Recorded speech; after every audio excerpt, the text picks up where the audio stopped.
தமிழீழ விடுதலை புலி தலைவர் பிரபாகரனுக்கு எப்படி ஒரு மாத்தையா எதிரியாக மாறினாரோ அதேபோல் மல்லை சத்யா மாறிவிட்டார் என வைகோ பேசியதால் மதிமுகவில் இப்பொழுது உள்நாட்டு போர் வெடித்துள்ளது. கடந்த ஜூன் மாதம் 20ஆம் தேதியே மதிமுக பொதுச் செயலாளர் வைகோவுக்கும் துணை பொதுச் செயலாளர் மல்லை சத்யாவுக்கும் இடையே கடுமையான மல்யுத்தம் தொடங்கிவிட்டது. ஜூன் 20ஆம் தேதி நடைபெற்ற நிர்வாக குழு கூட்டத்தில் மல்லை சத்யாவை வைத்துக் கொண்டு நேருக்கு நேராக எனக்கு எதிராக லாபி செய்கிறவங்க வெளியே போங்க என்று எச்சரித்தார் வைகோ. இந்த நிலையில் மதிமுகவின் அண்ணா பிறந்தநாள் மாநாட்டுக்கான சென்னை மண்டல செயல் வீரர்கள் கூட்டம் பூந்தமல்லியில் 10ஆம் தேதி நடைபெற இருந்தது. இந்த மாநாட்டிற்கான வரவேற்பு பதாகைகள் விளம்பரங்களில் மல்லை சத்யா பெயரோ படமோ இருக்கக்கூடாது என முன்னதாகவே மதிமுக தலைமை அலுவலகத்தில் இருந்து உத்தரவானது பிறப்பிக்கப்பட்டிருந்தது. இதன்படி சென்னை மண்டல மதிமுக செயல் வீரர்கள் கூட்டத்தில் மல்லை சத்யாவின் பெயர் மற்றும் படங்கள் எந்த இடத்திலும் இடம்பெறவில்லை.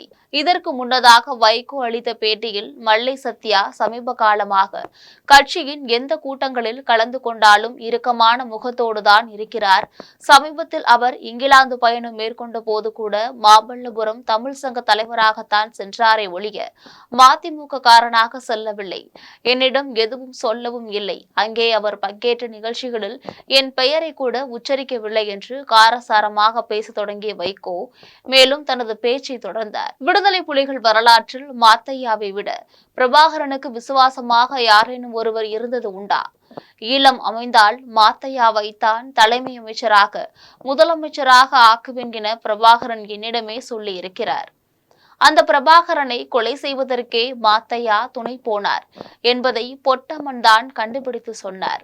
இப்படி கண்டுபிடிக்கப்பட்டாலும் கூட அனைத்து பேரையும் வைத்து பிரபாகரன் கூட்டம் நடத்தினார். அந்த கூட்டத்தில் தான் தலைவர் பிரபாகரனை கொலை செய்ய வேண்டும் என்ற சதித்திட்டத்திற்கு நான் உடன்பட்டது உண்மைதான் என்று மாத்தையா அழுது கொண்டே சொன்னார். அப்போது பிரபாகரன், என் வாழ்க்கையில் நான் ஒரு சொட்டு கண்ணீர் கூட விட்டது கிடையாது. உன்னை என் பிள்ளை மாதிரி வைத்திருந்தேன். உன்னைத்தான் முதலமைச்சர் ஆக்குவேன் என்று சொல்லியிருந்தேன். நீ எப்படி துரோகம் செய்தாய் என கேட்டார்.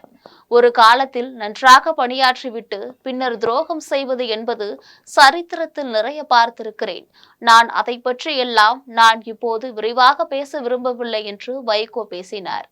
மல்லை சத்யாவை மறைமுகமாக வைத்து வைகோ பேசியது தமிழக அரசியலில் பரபரப்பு ஏற்படுத்திய நிலையில் இது குறித்து சத்யா கூறும் பொழுது, நான் மிகவும் காயம்பட்டு இருக்கிறேன். ஜூன் மாதம் நான் இங்கிலாந்து நாட்டுக்கு சென்றபோது அங்கு கலந்து கொண்ட அத்தனை நிகழ்ச்சிகளிலும் பொதுச் செயலாளர் வைகோவின் பெயரை சொல்லி அவருடைய தம்பியாகத்தான் வந்திருக்கிறேன் என்றுதான் பேசினேன். அங்கு நான் பேசிய போதும் ஈழத்தமிழர்களுக்காக வைகோ அவர்கள் வைத்த கோரிக்கையை தான் முன்னெடுத்து பேசினேன். இப்படிப்பட்ட சூழ்நிலையில் அவரது பேட்டி வெளிவந்திருக்கிறது.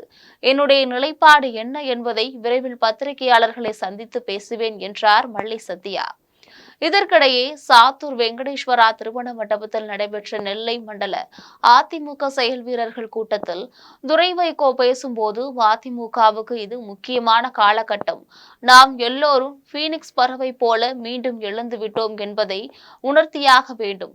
நம்மிடம் பணபலம் இல்லை, ஆனால் உறுதி கொண்ட தொண்டர்கள் இருக்கிறார்கள் என பேசியிருக்கிறார்.